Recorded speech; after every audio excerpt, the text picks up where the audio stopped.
혈당을 제대로 측정하지 않으면 혈당 치료부터 해서 다 어긋나는 거예요. 굉장히 쉬워 보이지만 의외로 혈당을 굉장히 잘못 재는 경우가 많아요. 생각보다 정확하게 재는 것이 생각보다 어려우실 수가 있습니다. 많이들 궁금해하실 부분이 왜 혈당 측정할 때마다 다르게 나오는지, 잴 때마다 다르게 측정되는데 그럴 수가 있나? 이런 의문 한 번쯤은 가져보셨을 거예요. 혈당이라는 게 계속 변해요. 만약에 식사를 했다든지 운동을 했다든지 스트레스를 받았다든지 호르몬 영향과 같이 상황에 따라 계속 변합니다. 오늘 영상 끝까지 보시면 오차없는 혈당 측정기 사용법, 공복혈당, 혈당 스파이크, 식후혈당 등 혈당 관리에 관하여 풀 패키지 형태로 가져가시는 거예요. 지금부터 핵심입니다. 집중해주세요.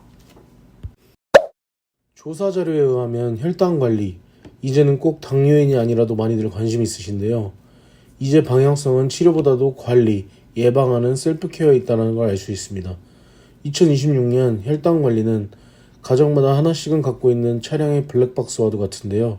사고가 나고 설치하는 것이 의미가 없는 블랙박스처럼 혈당도 관리하지 않고 있다가 저처럼 당뇨 확진을 받고 나서 혈당을 관리하는 것이 무의미하다는 것을 알 수 있습니다.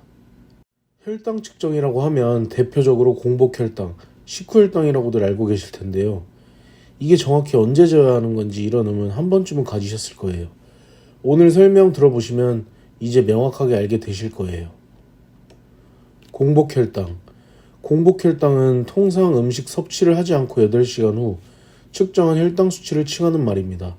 아침에 눈을 뜨고 5분 이내에 음식, 물, 어떤 것도 섭취하지 않고 측정하는 것이 가장 정확하게 공복혈당을 측정하는 방법입니다. 식후혈당. 식후혈당은 식후 2시간 후에 측정한 혈당 수치를 식후혈당이라고 알고 계실 텐데요. 그 2시간의 기준이 식사 후 2시간인지 식사 시작 시간 후 2시간인지 헷갈리셨을 거예요.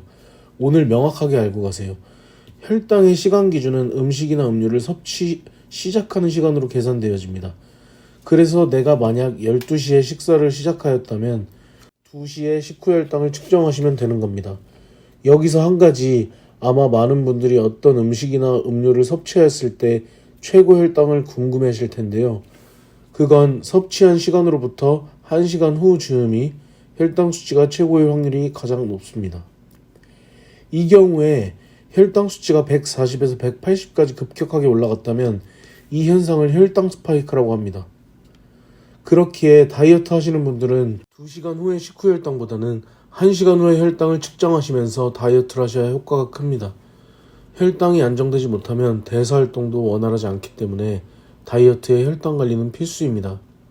혈당이 널뛰는 것을 방지하는 최고의 식사 순서는 바로 식이섬유, 단백질, 지방, 탄수화물 순으로 섭취하는 것인데요. 포인트만 짚어서 설명드릴게요. 탄수화물을 먼저 먹으면 소장에서 빠르게 포도당으로 분해되어 혈당이 급격하게 올라가게 됩니다.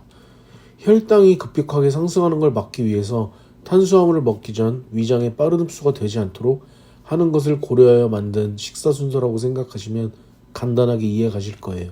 이 방법은 혈당 관리의 보조 전략이기 때문에 전체적인 칼로리와 탄수화물의 총량을 조절하여야 효과적이에요.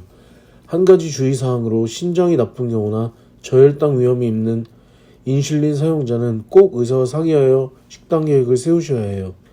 오늘 말씀드린 식사 순서에 따라 맛있는 레시피나 조합이 있으셨다면 댓글로 알려주시면 감사하겠습니다. 혈당 측정을 해보기에 앞서 먼저 손을 가볍게 주물러 마사지해주세요. 그리고 따뜻한 물로 깨끗이 씻어주세요. 당연하게 들리시겠지만 조사 결과에 따르면 혈당 오측정 비중의 90% 이상이 사용자의 오류 중 손오염은 가장 흔하고 영향력이 큰 사용자 오류 중 하나로 꼽힙니다. 로션이나 땀, 특히 과일이나 간식을 만진 손을 씻지 않고 측정하였을 경우 측정하면 100명 중 88명에게서 혈당이 최소 10% 이상 높게 측정되었어요. 또 극심한 탈수, 복통, 구토, 설사 등으로 몸 상태가 매우 나쁘거나 운동 직후 스트레스 상황인 경우 혈당 측정을 피해 주시고 혈당을 측정하기 전 30분 정도 앉거나 편한 자세로 안정 상태를 유지해 주시는 게 오차없는 혈당 측정에 도움을 줍니다.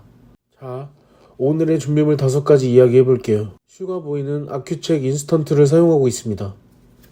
체열기, 체열침, 혈당 측정기, 알코올솜, 검사지 또는 스트립이라고도 해요. 먼저 각 구성품에 대해서 알아볼게요. 체열기. 체열기에 체열침을 꽂아 체열을 하는 도구인데요. 보시면 이렇게 숫자로 표시되어 있는 깊이 조절 레버가 있습니다. 내 피부의 강도나 푹신함의 정도에 따라 조정하여 사용하시면 됩니다. 체열침. 체열침은 1회 1사용을 원칙으로 하고 묵은 상태로 캡이 씌워 있는 상태로 받아보셨을 거예요. 캡을 뽑아 제거하실 때에는 좌우로 비틀거나 360도로 회전하여 제거하시면 훨씬 수월하게 제거하실 수가 있어요. 저는 이렇게 다 사용하고 난 검사지 케이스에 체열침을 담아 보관해요. 너무 편리하더라고요. 혈당 측정기. 혈당 측정기는 검사지를 끼워 넣고 기계가 혈액을 받을 준비를 했다는 신호를 주면 그때 손가락에 맺힌 혈액을 검사지에 혈액이 스며들 수 있도록 가져다 대어주시면 됩니다. 주의사항으로는 극단적인 고온 혹은 저온 상태의 보관은 피해주세요. 우리가 매일 사용하는 휴대폰 기기를 관리해 주시는 것과 같은 내용입니다.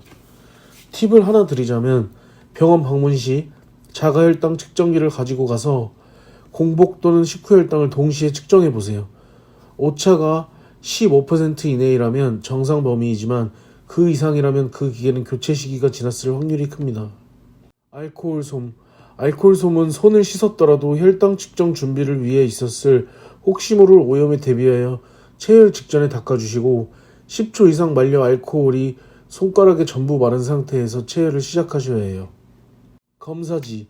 검사지는 체열침과 같이 1회 1사용을 원칙으로 하고 혈액이 스며들 수 있게 이렇게 생긴 방향이 있고 반대에 기계에 삽입되어 데이터를 생성할 수 있도록 화살 표시가 되어 있는 방향이 있습니다.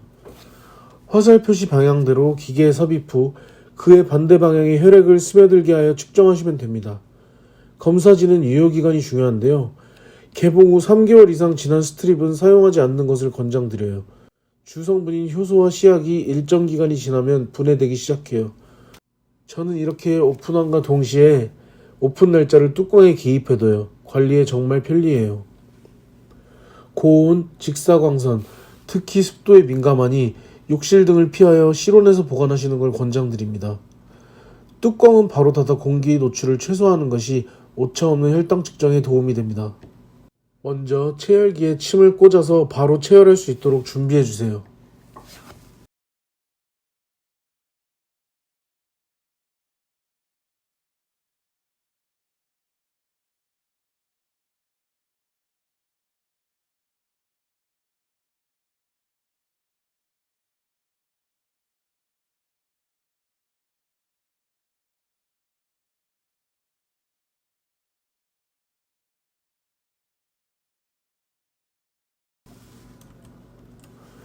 알코올솜을 까서 손가락을 바로 닦을 수 있게 대기시켜주세요.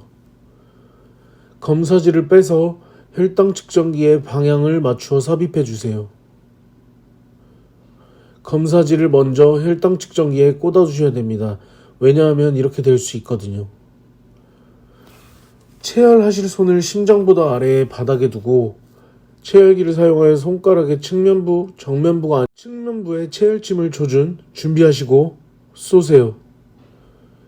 혈액이 충분히 나오지 않더라도 힘을 주어 짜내면 절대로 안 됩니다.